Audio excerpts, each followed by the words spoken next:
جس دور میں ہم جی رہے ہیں، ہماری تہذیب غالب نہیں ہے۔ ہم لوگ ایک مغلوب قوم کی حیثیت سے پوری دنیا میں جانے جاتے ہیں، اور غالب تہذیب ان لوگوں کی ہے کہ جو اس وقت پوری دنیا میں لوگوں کے اوپر، معصوموں کے اوپر ظلم و ستم کر رہے ہیں، یعنی مغربی تہذیب ایک غالب تہذیب ہے۔ اور ابن خلدون رحمہ اللہ کے مطابق عام طور سے ہوتا یہ ہے کہ مغلوب تہذیب کے افراد اپنی زبان، اپنی ثقافت، کلچر، یہ سب بھول بیٹھتے ہیں، اور غالب تہذیب کی ثقافت اور اس کے کلچر کو، اس کی زبان کو، اس کے طور طریقوں کو، اس کے لباس کو اختیار کرتے ہیں۔ یہ طریقہ ہمیشہ سے چلا آ رہا ہے۔ ایک زمانے میں جب اسلامی تہذیب غالب تھی تو یورپ کے افراد اسلامی ممالک آیا کرتے تھے، خصوصاً اندلس آیا کرتے تھے، اور وہاں پڑھا کرتے تھے، رہا کرتے تھے، وہاں کی تہذیب سیکھ کر جاتے تھے، وہاں کی ثقافت اور کلچر کو اختیار کرتے تھے، یہاں تک کہ اندلس کے علماء جو فلسفہ پڑھاتے تھے، اس فلسفے کی بنیاد پر بہت سے مکاتب فکر وہاں قائم ہو گئے تھے یورپ کے دیگر ممالک میں۔ ابن رشد کے نام سے باقاعدہ ایک اسکول آف تھاٹ تھا۔ تو یہ چونکہ اس دور کی بات ہے کہ جب اسلامی تہذیب غالب تھی، آج صورتحال افسوسناک حد تک بدل چکی ہے، اور یہ دیکھا جا رہا ہے، کہا جا سکتا ہے کہ ہم مغلوب تہذیب سے تعلق رکھتے ہیں دنیاوی اسباب کی وجہ سے، اور وہ لوگ غالب تہذیب سے تعلق رکھتے ہیں۔ اس تہذیب کے بہت سے نظریات ہیں، بہت سے نظام ہیں، اس میں کیپٹلزم ہے، اسی طریقے سے سیکولرزم ہے، لبرلزم ہے، فیمنزم ہے، ٹرانسجینڈرزم ہے، اتنے سارے ازمز ہیں۔ ظاہر ہے کہ ان سارے ازمز کے اوپر بات کرنا بہت مشکل ہے اس وقت ایک ہی نشست میں، اور میں یہ چاہوں گا بھی کہ آپ کے کچھ سوال و جواب بھی آخر میں ہو جائیں، تو اس لیے میں گفتگو کو اصولی طور پر سامنے رکھوں گا۔ آج جو ہم بات کرنے جا رہے ہیں وہ ہے لبرلزم۔ لبرلزم کا جو لفظ نکلا ہے وہ سبھی لوگ اس کو سمجھ سکتے ہیں۔ لبرل کے معنی آتے ہیں آزاد خیالی۔ آج کے دور میں نوجوانوں کے ذہن میں اکثر جو شکوک و شبہات ہوتے ہیں دین کو لے کر، جہاں سے ان کے شکوک و شبہات کا آغاز ہوتا ہے، وہ یہی لبرلزم ہے۔ مثلا آپ دیکھتے ہیں کہ سیدہ عائشہ رضی اللہ عنہا کے تعلق سے یہ اعتراض ہوتا ہے کہ جس وقت ان کا نکاح ہوا تھا تو ان کی عمر 6 سال تھی، اور رخصتی کے وقت ان کی عمر 9۔ تو آخر یہ بات کیسے درست ہو سکتی ہے؟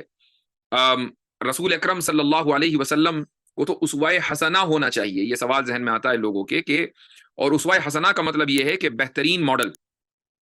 تو بہترین ماڈل یہ تو نہیں ہے کہ ٹھیک ہے اگر ان کے اس زمانے میں، اس دور میں کچھ لوگ کم عمر کی بچیوں سے نکاح کر لیا کرتے تھے، تو آج کے دور میں تو ایسا نہیں ہوتا۔ تو بہترین ماڈل تو یہ ہوتا کہ آپ صلی اللہ علیہ وسلم اس طرح کا نکاح نہ کرتے۔ یہ عام طور سے کچھ لوگ سوال کرتے ہیں، اور یہ سوال اس وقت کیا جاتا ہے جب آپ یہ جواب دے چکے ہوتے ہیں کہ اس زمانے میں اس طرح کا نکاح رائج تھا، عام تھا۔ تو جواب میں کہا جاتا ہے کہ ٹھیک ہے اس زمانے میں تھا، آج نہیں تھا، آج تو نہیں ہے۔ تو اس زمانے میں اگر نہیں تھا، اور آپ صلی اللہ علیہ وسلم تو نبی اور رول ماڈل ہر زمانے کے لیے ہیں، اسوہ حسنہ ہر دور کے لیے ہیں، تو پھر آپ علیہ الصلوۃ والسلام نے ایسا نکاح کیوں کیا جو صرف اس زمانے میں رائج تھا اور آج رائج نہیں ہے؟ تو بہترین ماڈل آپ علیہ الصلوۃ والسلام کو بننا چاہیے تھا، اور بہترین نمونہ پیش کرنا چاہیے تھا۔ یہ اعتراض کیا جاتا ہے۔ یہ ایک مثال ہے اس شبہے کی۔ دوسری مثال ہے ارتداد کی سزا کے تعلق سے، کہ لوگوں کے ذہن میں یہ خیال آتا ہے کہ بھائی ایک انسان کو عقیدے کی آزادی ہونی چاہیے، اس سے کیا فرق پڑتا ہے کہ اس کا عقیدہ کیا ہے، پہلے کیا تھا اور اب کیا ہے۔ یہ ہو سکتا ہے کہ وہ ایک مسلم خاندان میں پیدا ہوا ہو، لیکن آگے چل کر وہ اپنے مذہب کو چینج کر کے عیسائی بننا چاہتا ہے، یہودی بننا چاہتا ہے، وہ ہندو بننا چاہتا ہے، وہ بدھ مت میں جانا چاہتا ہے، یا پھر یہ کہ وہ ایک ملحد بننا چاہتا ہے۔ اس کو عقیدے کی آزادی ہے کہ چاہے وہ کوئی بھی عقیدہ اختیار کرے، یا یہ کہ وہ کسی بھی عقیدے کی پاسداری نہ کرے، یہ آزادی اس کو ہونی چاہیے، چونکہ ہم ایک آزاد دنیا میں سانس لے رہے ہیں۔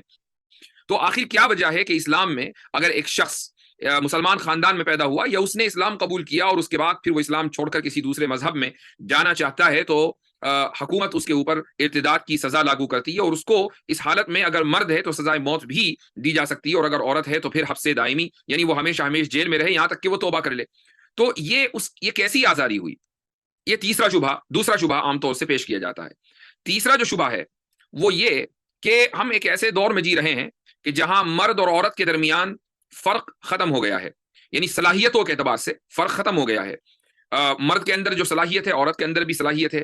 ذہنی اعتبار سے بعض مرتبہ عورتیں فوقیت رکھتی ہیں مردوں کے مقابلے میں۔ تو یہ کیا بات ہوئی کہ حکومت کرنے کا جو اختیار ہے وہ صرف اور صرف مرد کو ہو، اور عورت کو یہ اختیار نہ ہو؟ یہ ناانصافی ہے، مساوات کے خلاف ہے۔ اگر عورت ذہانت میں مرد کے برابر ہے اور سائنسی اعتبار سے اس کو پروو کیا جا چکا ہے، تو پھر کیا وجہ ہے کہ عورت کو حکومت کا اختیار نہیں ہے جبکہ صرف اور صرف مرد کو یہ اختیار دیا جاتا ہے؟ تو یہ تین مختلف مثالیں میں نے آپ کو دی ہیں۔ پہلی جو مثال ہے، پہلا جو شبہ ہے حضرت عائشہ رضی اللہ عنہا کی شادی سے متعلق، اس شبہے کی جو بنیاد ہے وہ ہے مورل پروگریس۔ مورل پروگریس کا مطلب ہے اخلاقی بہتری کا نظریہ، یعنی جیسے جیسے ٹائم گزر رہا ہے، ہم وقت میں آگے جا رہے ہیں، ویسے ویسے ہم اخلاقی اعتبار سے بہتر ہو رہے ہیں۔ یہ ہے مورل پروگریس، اور اس کی بنیاد پر ذہن میں یہ سوال آتا ہے کہ رسول اکرم صلی اللہ علیہ وسلم کو ایک بہترین نمونہ پیش کرنا چاہیے تھا، جو ہمارے زمانے کے اعتبار سے بھی جس کو بہترین نمونہ کہا جا سکے، جبکہ آپ علیہ الصلوۃ والسلام نے جو حضرت عائشہ سے نکاح کیا، ہو سکتا ہے کہ اس زمانے میں اس کو نارمل سمجھا جاتا ہو، لیکن آج کے دور میں اس کو بہترین نمونہ نہیں کہا جا سکتا۔ تو مورل پروگریس یہ پہلی چیز ہے جو لبرلزم کی سمجھ لیں کہ بنیاد ہے۔ دوسرا جو شبہ لوگوں کے ذہن میں آتا ہے، اور وہ تھا ارتداد کی سزا کے متعلق، تو اس کی جو وجہ ہے، اس کی وجہ ہے آزادی۔ لوگ یہ سمجھتے ہیں کہ انسان کی آزادی اس کا بنیادی حق ہے، اور وہ ہر چیز میں آزاد ہونا چاہیے۔ اس کو فکر کی آزادی ہو، اس کو عقیدے کی آزادی ہو، اس کو عمل کی آزادی ہو، اس کو اختیار ہو کہ وہ جو چاہے اور جس طریقے سے چاہے اپنی زندگی گزارے۔ بہت سے مسلم ممالک میں بشمول پاکستان یہ رویہ، خصوصاً مارچ میں آپ دیکھتے ہوں گے کہ مختلف شہروں کی سڑکوں پر میرا جسم میری مرضی کے نعرے لگائے جاتے ہیں۔ تو خصوصاً جو پوش علاقے ہوتے ہیں وہاں پر یہ بیماری زیادہ ہے، اور یہ بیماری چلی ہے ویسٹ سے اور پھر پہنچی ہے مختلف مشرقی ممالک اور اسلامی ملکوں میں۔ تو یہ جو بیماری ہے، یہ آزادی اس کی بنیاد ہے۔ تو لوگ یہ سمجھتے ہیں کہ چونکہ ہم ایک آزاد معاشرے میں، تو ہمیں آزادی ہر طرح کی ہونی چاہیے، اور اسی وجہ سے وہ لوگ ارتداد کی سزا کو ایک ظالمانہ سزا سمجھتے ہیں، اور یہ سمجھتے ہیں کہ ارتداد کی سزا کا مطلب یہ ہے کہ اسلام انسان کی اور فرد کی آزادی کا قائل نہیں ہے۔ اور تیسرا جو شبہ تھا وہ مرد کی اور عورت کی حکومت میں حصہ داری، اور جو حق آپ مرد کو دیتے ہیں حکومت کرنے کا، وہ حق آپ عورت کو کیوں نہیں دیتے؟ اس شبہے کا جو تعلق ہے وہ ہے مساوات سے، ایکوالٹی سے، کہ جب مرد اور عورت اپنی صلاحیتوں میں اور اپنی ذہانت اور اپنی انٹیلیجنس میں برابر ہیں، تو پھر آخر کیا وجہ ہے کہ یہ اختیار صرف مرد کو دیا گیا اور عورت کو نہیں؟ تو یہ تین الفاظ آپ ذہن میں رکھیے گا۔ نمبر 1 مورل پروگریس، نمبر 2 جو دوسری چیز ہے وہ ہے آزادی یا فریڈم، اور نمبر 3 مساوات اور ایکوالٹی۔ میں عام طور سے کوشش یہ کرتا ہوں، میرے جب دروس ان موضوعات پر ہوتے ہیں یا اسی طریقے سے لائیو اسٹریم ہوتی ہے، اگر آپ نے دیکھی ہو، تو میں اس میں انگریزی کے الفاظ اور اصطلاحات ضرور بولتا ہوں۔ میں یہ ڈسکلیمر کے طور پر آپ کو اس لیے بتا رہا ہوں کہ یہ نہ سمجھا جائے کہ اردو جو ہے وہ امریکن ہے، امریکہ میں انگلش ہی چلتی ہے۔ یہ اس لیے بتا رہا ہوں چونکہ آپ جس موضوع کے اوپر مجھ سے یہ باتیں سن رہے ہیں، ان موضوعات کے اوپر عام طور سے آپ سے سوالات وہ طبقہ کرے گا کہ جو طبقہ انگریزی جانتا ہے، جو طبقہ انگریزی زیادہ بہتر طریقے سے سمجھتا ہے۔ تو اگر آپ اس کو وہ اصطلاحات آپ اس کے سامنے استعمال نہیں کریں گے، تو نہ تو وہ سمجھے گا، اور وہ پھر اس کے ذہن میں یہ ہوگا کہ بھائی مولوی صاحب نے مجھے ٹرخا دیا، انہوں نے کوئی خاص جواب نہیں دیا۔ لیکن اگر آپ ان کی اصطلاحات کو استعمال کریں گے تو اس بات کی توقع زیادہ ہے کہ بات ان کے ذہن نشین ہوگی اور وہ بہتر طریقے سے سمجھ سکیں گے۔ اس لیے میں کوشش یہ کرتا ہوں عام طور سے کہ اردو اصطلاحات کے ساتھ ساتھ جو ان کی مساوی انگلش اصطلاحات ہیں ان کو بھی استعمال کر لیا جائے۔ تو یہ جو تین چیزیں ہیں، مورل پروگریس، فریڈم اور ایکوالٹی، یعنی اخلاقی بہتری کا نظریہ، آزادی اور مساوات، ہم ان تین چیزوں کو مختصر طریقے سے سمجھیں گے کہ آخر مغرب کے اس لبرلزم کی ان تین بنیادوں کی کیا حقیقت ہے۔ سب سے پہلے ہم بات کرتے ہیں مورل پروگریس کی، کہ ہم اخلاقی اعتبار سے بہتر ہو رہے ہیں جیسا جیسا وقت گزر رہا ہے۔ اس کے حق میں لبرلزم کے پاس کوئی دلیل نہیں ہے سوائے اس کے کہ کچھ جذباتی باتیں کہہ دی جاتی ہیں۔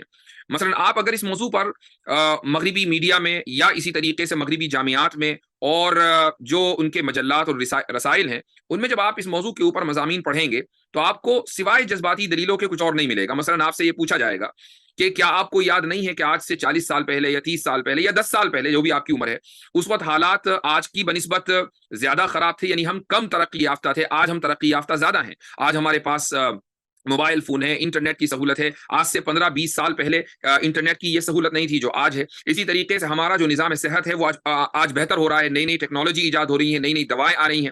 پہلے زمانے میں یہ ٹیکنالوجی یا دوائیں نہیں تھی۔ مثلا اگر کسی آدمی کو سرجری کرانی ہوتی تھی تو یہاں تک کہ ایک زمانہ وہ تھا کہ بے ہوشی کے لیے ہمارے پاس کوئی ٹیکنیک نہیں تھی، اینستھیزیا نہیں دیا جاتا تھا، لیکن آج دیا جاتا ہے۔ اسی طریقے سے آپ اگر ماضی میں چلے جائیں آج سے چند سو سال پہلے، تو اس وقت صورتحال یہ تھی کہ